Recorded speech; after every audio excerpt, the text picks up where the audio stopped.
This Steve Jones Show podcast is now loading. The Steve Jones Show podcast is presented by Sunbury Motor Company, Purdy Insurance, Brewers Outlet, and NIL Game Changers. Social media, he had been taunting fans with his back to the action as the play started and arrived late to be among those to try to defend. Steve Kathan, CBS News. The Supreme Court is letting stand for now medication and anti-doping rules for horse racing. It's upholding a ruling that Congress gave too much power to a private entity that administers those rules. Game 3 of the World Series is at Yankee Stadium tonight. I'm Cammie McCormick, CBS News.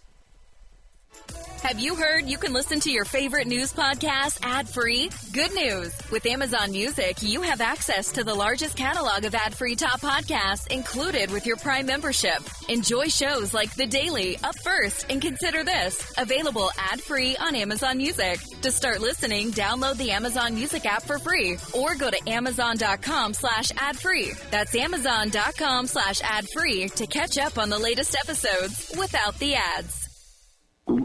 Oh, no. Stomach issues again? Stomach issues? Who are you? Your pancreas. I could be the real reason for your diarrhea, gas, bloating, stomach pain, or loose oily stools. I thought it was my stomach. People often do, but any of these symptoms could mean having a condition called exocrine pancreatic insufficiency, or EPI. With EPI, the pancreas doesn't release enough enzymes to break down food, but EPI is manageable. Use the symptom checker on identifyepi.com and speak with your doctor. That's identifyepi.com. Sponsored by...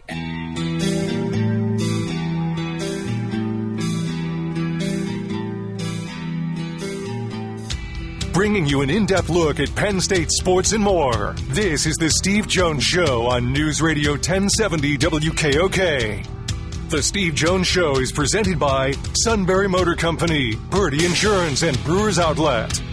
Now from the Sunbury Motor Studio, here's Steve Jones. All right, this half hour being brought to you by Brewers Outlet, Reagan Street in Sunbury, the beverage supermarket. Imports... Domestics microbrews, the best selection of beer anywhere. Wine coolers, water, soft drinks, snacks. They roast their peanuts fresh and hot every day. 6 great flavors of slushies, pickle bar, led by the barrels and the dills. Indeed, second to none. All at Brewers Outlet, Reagan Street in Sunbury, the beverage supermarket. He's one of the absolute best in the business because he brings just the ability to communicate perspective, and that is the outstanding Rich Scarcella. Rich, first of all, as always, an absolute pleasure to have you on the show today. It's my pleasure to be here with you, Steve. Rich, let's start with this. They have found a variety of ways to win games, including what they did on Saturday night. What does that tell you about this football team based on the 7-game sample size that you have? Well, I hate to use this word because it's become almost trite, but resilient. They're definitely resilient, and a couple of players said that after the game, but it goes beyond resilient. I think there's a mental toughness about this team.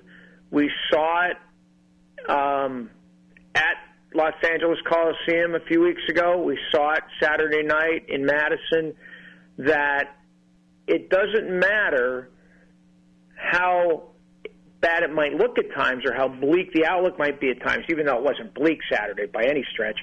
Yeah. This team will still, stay the course, be tough, do what they have to do, and honestly, they're a really talented team. But to me, it's that mental toughness that I've really seen the last 2 games. And I know James Franklin has talked about the coaching staff wanting to be a more physical team, but I think that mental toughness goes along with it. It might be what has carried them these last few weeks. They have faced a lot of adversity. I can't say how it compares to other teams, but they've certainly had at least their share, and they've managed to remain undefeated.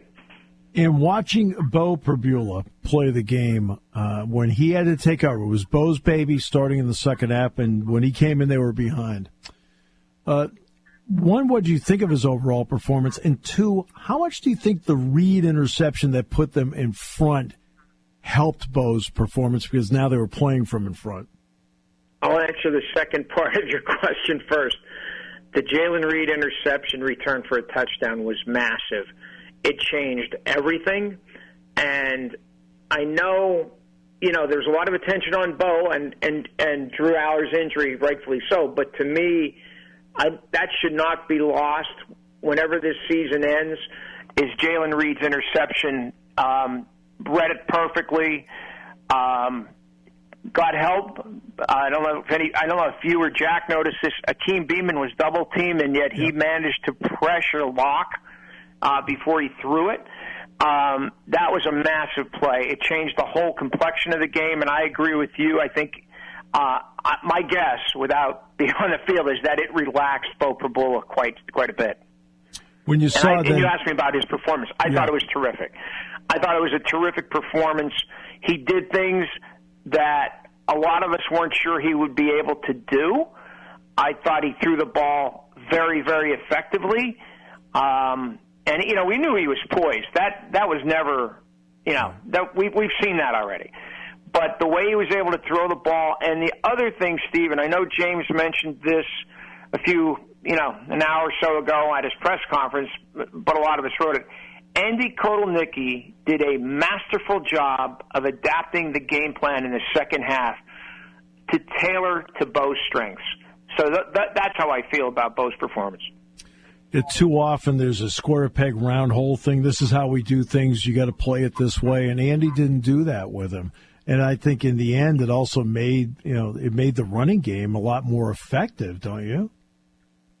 Oh, there's no doubt when Bo is on the field, and then especially like Saturday night, he's able to throw the ball down the field, it causes the defense to be thinking about a lot of things. And it did. It did help the running game, I thought, in the second half, for sure. I don't think there's any question about that. All right, so now we get to what they did defensively in the game. And the one play everybody's going to remember about Jalen Kimber is on the block punt play where Bertram stepped aside and thought about punting and then finally did punt it away. 7 games. How often has anybody thought about Jalen Kimber out there? And what does that tell you about what he's done or what he's doing? I think, I'm not trying to take anything away from Jalen. Jalen Kimber and A.J. Harris have been outstanding. Have been outstanding, the two of them. The way they've played. Yeah, you don't even notice Jalen Kimber on the field, and the only time you notice A.J. Harris really is when he comes up to make a hit on a run play. I think they've been terrific. Yeah, I don't know. Maybe I don't know I don't know the personnel at Georgia or Florida, but right. I find it hard to believe that these two guys couldn't play at either of those places, even at a place like Georgia. Right. When you're looking at the long drives, and the 2 touchdown drives in the second half ate up 12 minutes and 50 seconds on the clock combined. Penn State's field position, and I was mentioning this earlier, normally if a team is 7-0, based on my experience, you're usually up about 200 to 400 yards over the opponent on field position, usually about 40 to 60 yards a game more. Penn State for the season has 3 fewer yards to start than the opponent does. How crazy has that been? Well, my friend Donnie Collins, who no longer covers the team, he pointed out that going into the USC game, the average field position for Penn State was from its own 23. Yep. I don't know what it is because I haven't sat down and figured it out. I haven't done the math. But look, I know the first 3 possessions were from the 18, the 10, and the 8. Yeah. And I know those 2 drives in the second half that finished with touchdowns, they were 81 and 76 yards. It's incredible how far Penn State has had to go, and it's not like they're not getting any turnovers, but they're not getting much from their return game. Let's just make that clear. Yeah. And field position has definitely worked against them, but they've overcome it. And I don't think that should be lost. I don't know what it is now, average-wise, but I can't believe it's more than the 25, 30-yard line. I just think it's been something that I think just by percentages will change in the rest of the season, but we'll see. Yeah, it's the 28. Just so you know, I have it on. I have it on my chart. That's why I know it. It's not like one of those. It's not in the game notes. I keep the numbers myself. I keep a bunch of numbers myself. Because here's what I'll give you one that you can have fun with, Rich. All right, Penn State this season on first down has 17 fewer yards than the opponent has in total offense for the season. Wow. Yeah. And their third down percentage is really good. It's 50. It's really something. I mean, it just, I think through 7 games, we have an idea of why James Franklin wanted to hire Andy Kotelnicki. I mean, we'll find out. He'll get to another shot to earn his keep Saturday. Yep. But the fact is that the Penn State offense gives you so many different looks by formation, but also with personnel, and they can do so many different things. And I just think, that defense Saturday night, Wisconsin was ranked 14th in the country, total defense, Yep. I think. Yep. And, that was not a soft defense, and Penn State had, well over 400 yards of offense.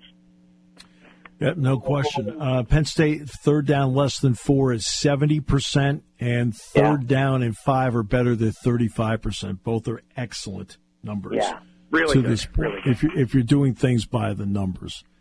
You get into a game like this, and you've watched some of Ohio State, especially the last 2 games. I think the first 5 games were worth watching. I watched Saturday the whole thing. Right. I mean, and you look at the last 2 games. What impresses you about them? And then also, what do you see in them that makes them not perfect? Well, I think their defensive line is very, very good. And I think when Jim Knowles dialed up blitzes on Raiola, Nebraska couldn't handle it at all. Right. And, whether that's Raiola, as a freshman not recognizing things, not calling out blocking assignments, whatever. I don't know. That Ohio State's defensive line is very good. On the other side of it, and I actually ran into an Ohio State fan this morning, they couldn't run the football against Nebraska. Right. With 2 backs like Travion Henderson and Quinshon Judkins. And then they went for it. I don't know if you remember this play, Steve. I can't remember exactly the time of the game. It was in the first 3 quarters. It was a 4th and 1 play, and they passed it. It was a short pass from Howard to Egbuka. Yeah. And they didn't run the ball. I think it was 4th. I'm pretty sure it was 4th and 1. It was 4th down, and he ran it out to the near sideline. That shows me they don't have a lot of confidence in the run game. Right. And then the other thing is, this, they're probably down to their 3rd left tackle. They are. The 2nd left tackle was carted off Saturday, and before he was carted off, was struggling big time. Yeah. So that's something to watch on Saturday as well. Yeah, let's get into that for 1 second, because I broadcast games with, he's phenomenal. But if anybody knows what it's like defensively to play against a predominantly left-handed team, it is Jack, because they played the Raiders so often. With Art Shell and Gene Upshaw on the left side, the Raiders were one of the few left-handed teams in the NFL. What people don't realize is with Ohio State, when they had Josh Simmons in the lineup and Jackson next to him, Ohio State was a predominantly left-handed team. Mm-hmm. They've now had to change, and they even had to take Jackson, the guard, and make him the left tackle when Mahalski went out, and bring in Luke Montgomery as the backup guard to replace Jackson. So I don't know how they're going to line up.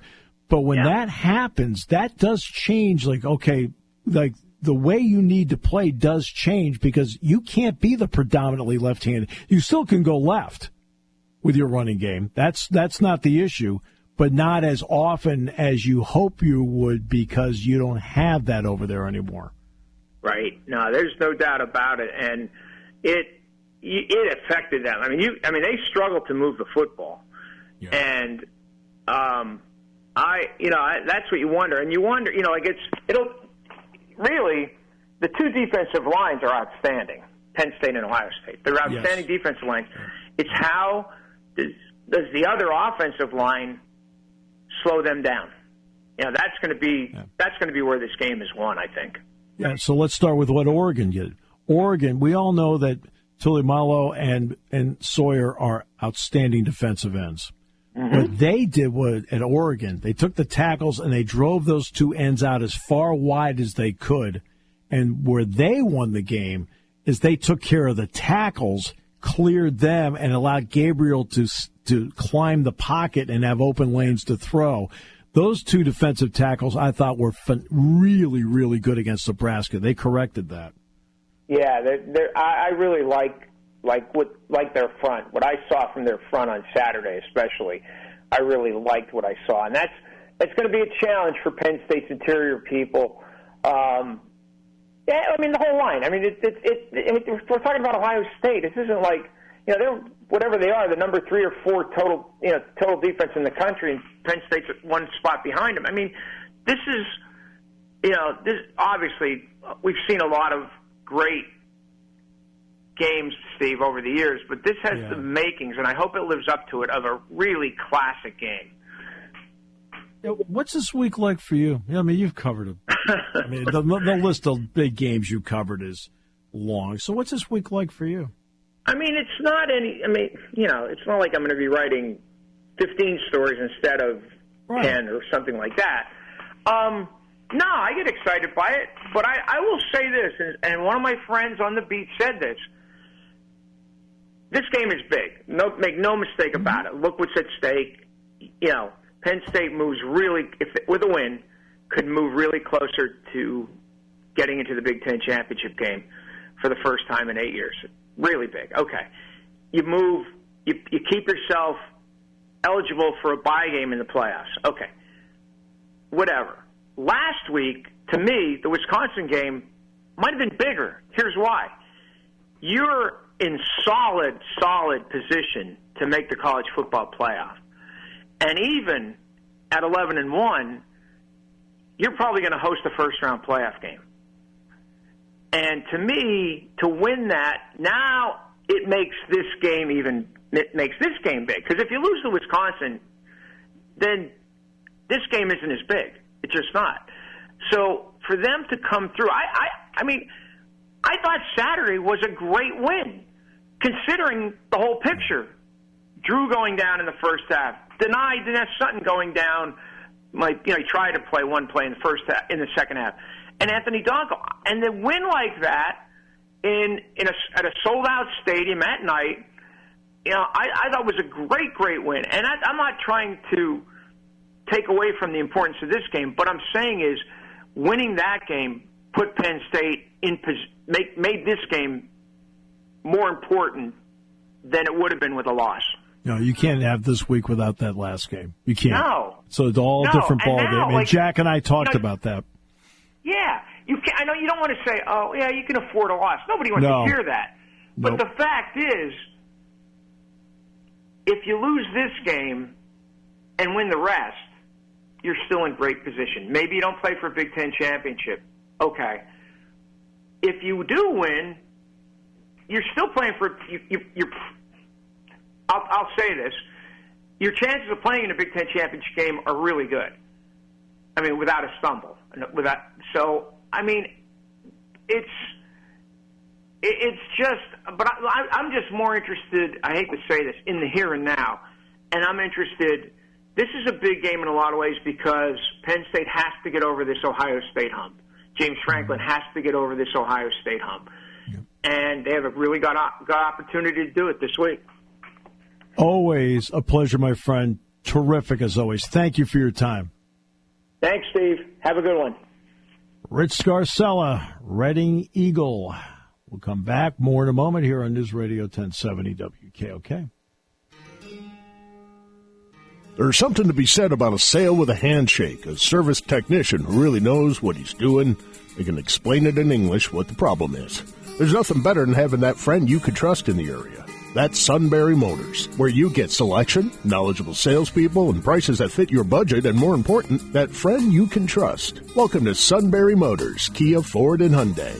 You could shop other dealers and compare prices, but at Sunbury Motors, you get their lowest price promise. They research the current used vehicle market and guarantee their used car prices are the lowest. If you find a lower price, Sunbury Motors will beat it. 3 dealers all in one. See their full new and pre-owned inventory at sunburymotors.com. Pick out a vehicle you like and schedule your test drive online. Follow them on Facebook. Sunbury Motors Ford and Hyundai, North 4th Street, Sunbury, and Sunbury Motors Kia, routes 11 and 15 in Hummel's Wharf. Hi, this is Season. For over 100 years, the Purdy Insurance Agency has been protecting families and businesses of the greater Susquehanna Valley and beyond. With the experience of our trained and knowledgeable staff, you can rest assured that your needs will be evaluated and met by some of the industry's best representatives. No matter what your insurance needs are, call Purdy Insurance today at 570-286-5855. Visit our website at purdyinsurance.com or check us out on Facebook to see what we can do for you.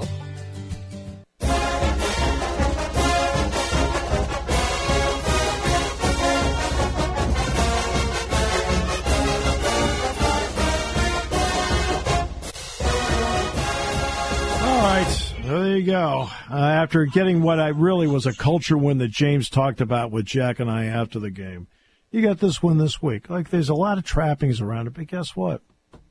You don't change anything you're doing. This is not like, okay, we have to put it. No, you're already doing the extras. The extras are being done today. Okay?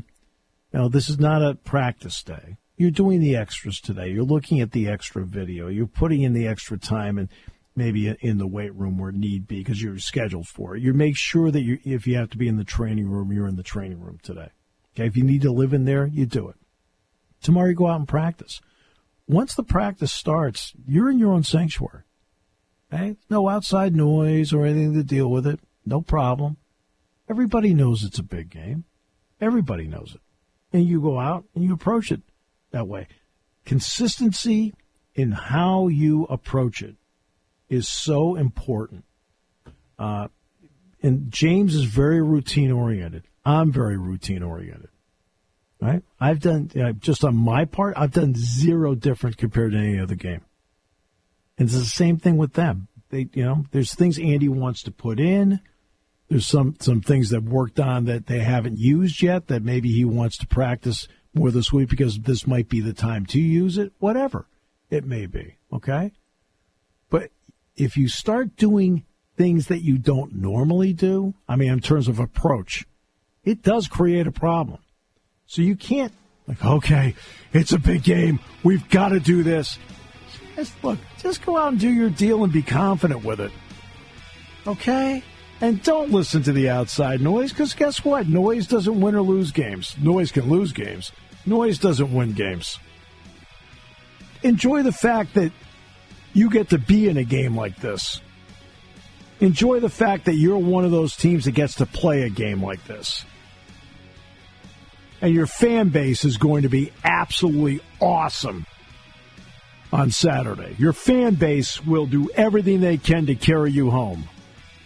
That's a fun game to play in. That's a game you should love playing in. We got Chris Raymond, final half hour. Talk with him. And then Matt Catrillo tomorrow. Maybe, it's the difference between Aaron Judge and Matt Catrillo's Judge has one more World Series hit than Matt does.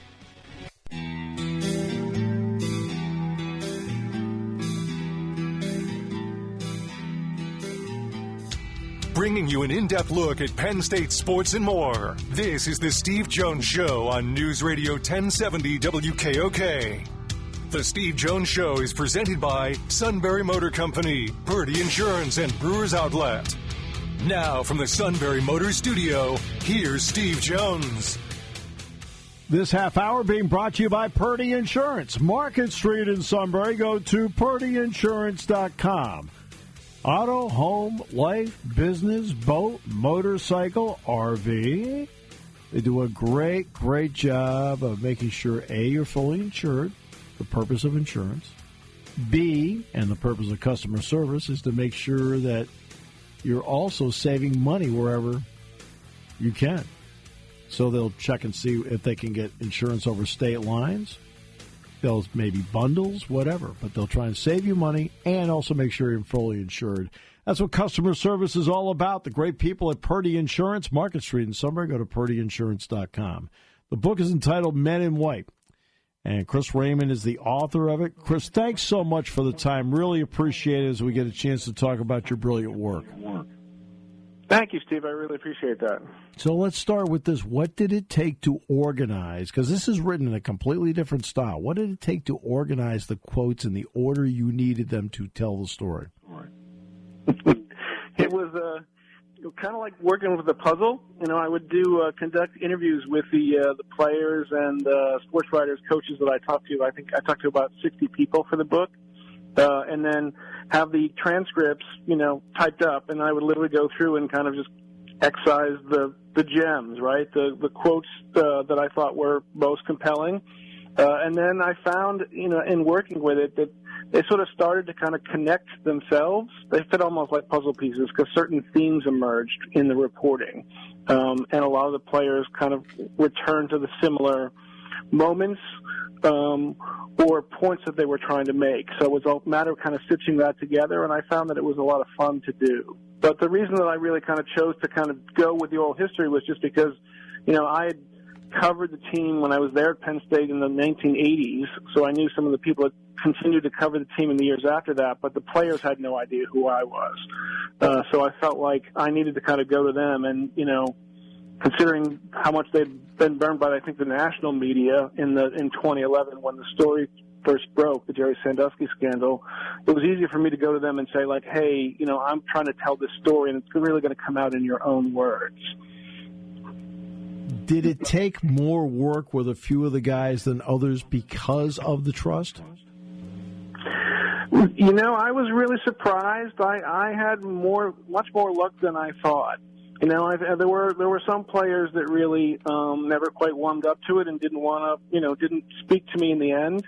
But I kind of started with like some of the walk-ons and some of the role players, and I think those interviews went well, and I think those guys kind of talked to some of the other players. And then I got lucky. I was able to get to Trace McSorley and Christian Hackenberg fairly early in the process, and I think by the time those interviews were done, others were kind of willing to speak to me.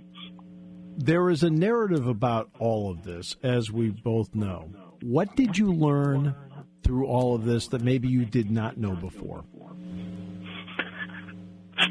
For me, I knew a really good story in that 2012 season, and I knew there was a great story in that 2016 season. It was a matter of, can you connect the dots, right, and lead people through those kind of lean years. And I wasn't sure whether there was going to be enough of a story there, and what I found was that there was. I mean, those guys were committed all the way through, and it was kind of like a roller coaster ride. So you did get certain breakthrough games, the 4-overtime win against Michigan, and then you would kind of plummet to, the loss to Temple in 2015. But there were things that they were sort of trying to do. I think the thing that really came through for me was, and I guess you kind of expect this from a Penn State player, but that whole idea about, Paterno's idea about success with honor, high character guys, really that's what they kept leaning on in those lean times, was that, these were guys that were coming here not just to win football games, but because they wanted to kind of be well-rounded individuals, and because they felt that whole idea about like winning with honor, about winning on a team where you're surrounded by high character guys matters. And so it became a little bit more about the mission. So that was really nice to see that idea reinforced, I think. I wasn't sure whether I was going to get that going in, but I definitely had that. It was very clear in the interviews that I conducted with the players how thoughtful they were, and how much that whole idea about kind of playing with those high character guys mattered to them. Well, as somebody who covered the team before in the 80s and got to know the players in that era, did you find a lot of similarities between the players of that era and the players of this era that you talked to? And what were any differences maybe you encountered? I think that it really was, they were all I mean, I remember seeing that transition when I was there from, like, my freshman year and those guys that came in as freshmen to, the ones that graduated with me in 1987, and just how sharp and thoughtful they were. And I got that same thing from the players that I spoke to from today. I think one of the things that I found was really interesting in talking to Lydell Sargent, who, had played years before, but had come back to talk to the players when it looked like everything was going to fall apart in 2012. And one of the things that he drove home to me, it's kind of obvious, but I haven't thought about it this way, but because Joe Paterno was there for 50 years, you had lettermen for 50 years who all went through the same exact experience. And that's really unusual for a college football program to have that. And so those guys all bonded because they had all been through the same thing. And, when it impacted their lives, they went back and, talked to their own children. I think that's why you saw guys like Mauti and Zordich kind of step forward to kind of lead this rebirth, because those guys knew very well what Penn State represented and the impact it had on your later life. And so they were willing to kind of step forward and say, hey, there's something important here. We need to rescue this, right? We're not going to let one man tear this program down. In fact, it's interesting because today James Franklin was talking about Malik Golden, and Malik Golden has started a restaurant in Connecticut. And he was like the core values at the time, because Malik Golden is one of those guys who was brought in by Joe Paterno, played for Bill O'Brien, and then played for James Franklin, right? So he encompassed all of it, and it's interesting how all three ended up having an impact on him in his life in their own way, with Penn State being the common denominator. That's right. And I really think that's what those guys kind of dialed into. I think the university, the administration, the board of trustees had a very difficult time, defending the university when the scandal first broke. But what these guys tapped into was that idea about success with honor, right? They had lived it, day in and day out. And so that's what they kind of turned to when they were trying to figure out, like, what guides us through this. And that's really is what they kind of leaned on in the lean times. It's what they celebrated when they won. And I think that's what kind of brought the program back in what is a remarkable span of time, right? Nobody expected them to be back in the Big Ten championship 5 years after the sanctions were handed down. And yet they managed to kind of pull that off. And it was from that. I think you saw Bill O'Brien, the thing that he held up to these guys is like, you're not going to be able to play in a bowl game, but you're going to play in front of 100,000 fans every Saturday, number one. But number two, you're going to get a world-class education here. I mean, that's right out of Joe Paterno's playbook. And I think you see the same thing with James Franklin today. He's talking about, molding these guys not into just great football players, but into, smart, well-rounded men, right?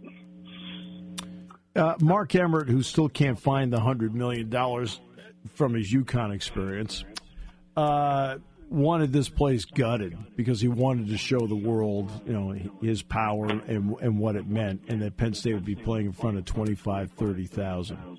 When you talk to everybody, what did the fan support mean to them, that it was there on an every game basis? Yeah, I think that was huge. I think those players, when you turn the corner from 2011, you have Bill O'Brien come in, they have a really great winter workout, and I think they've pulled together and they think they weathered the storm, and then those sanctions get handed down, and worse than the sanctions was, the decision to absolve them of all ties to the university, which meant that you had recruiters come rushing in, trying to tear the team apart, right? You're looking across the table from you and saying, like, is there going to be an offensive line for me? Is there going to be a quarterback there for me? Those guys that even wanted to stay weren't sure whether the program was still going to be there. And the fact that the fans, rallied. There was a rally days after those sanctions came out at a practice at like 6 o'clock in the morning, and thousands of people showed up for that. And that really struck the players hard. There was a pep rally the day before that first game in 2012, and then you just had fans that kind of came out en masse for for the whiteouts and the games going forward. And I think it was very clear to those players that, maybe they weren't getting the support from from the NCAA and from others, but Penn State fans were undeterred in their support for it. And I think a lot of that was just because those guys were stand-up. I look at it. My son was young, in his early teens when all of this was happening. And, in writing the book, I kind of reflected, and I was like, you couldn't ask for better role models, right, than guys like Michael Mauti and Michael Zordich and Matt McGloin and Christian Hackenberg and Trace McSorley, Saquon Barkley. It really is. There's a sense of a certain kismet there that those are the guys that ended up on the team. But, not only were they great on the football field, like I said, but, guys like Saquon would kind of sit there and sign autographs for, as many fans as wanted to kind of stay and collect them at the end of games. They were all so thoughtful, so well-spoken. They really worked hard in the locker room. It's really... These days, it's really kind of difficult when you have a child to kind of say, like, hey, look up to sports heroes, right? But those guys were certainly there on that team. To this day, you can kind of look up to what they achieved. If there was anybody in that time that was symbolic that still to this day creates a bit ire among Penn State fans, it's Silas Redd. And Silas Redd ended up, and Lane Kiffin was the coach at the time, went to USC. I know I've talked to enough guys, and I feel strongly this way. I wish he'd come back to Penn State because I know why. Like, he was so attached to Joe. He was devastated by the fact that Joe wasn't there. And what were the comments that you received about Silas Redd? Because I know in talking to the players I've talked with, they'd love to bring him back. And look, and I'd stand side by side with him myself. Yeah. I think, when I was in the midst of reporting the book, that's when that documentary, Saving the Roar, came out. Yeah. And that certainly was one of the bigger storylines there. I think one of the most remarkable moments in that documentary is when they went back and talked to Silas Redd about the experience and how much it gutted him. You had a guy there in tears. He was literally in tears at the end of that interview. I know. You saw the impact that it had on him. And I think he spoke then, not long after that, on Adam Brenneman's podcast. And again, just a remarkable interview. And so when I saw those two things, I knew that had to be a moment in the book where you kind of heard from him and what he went through.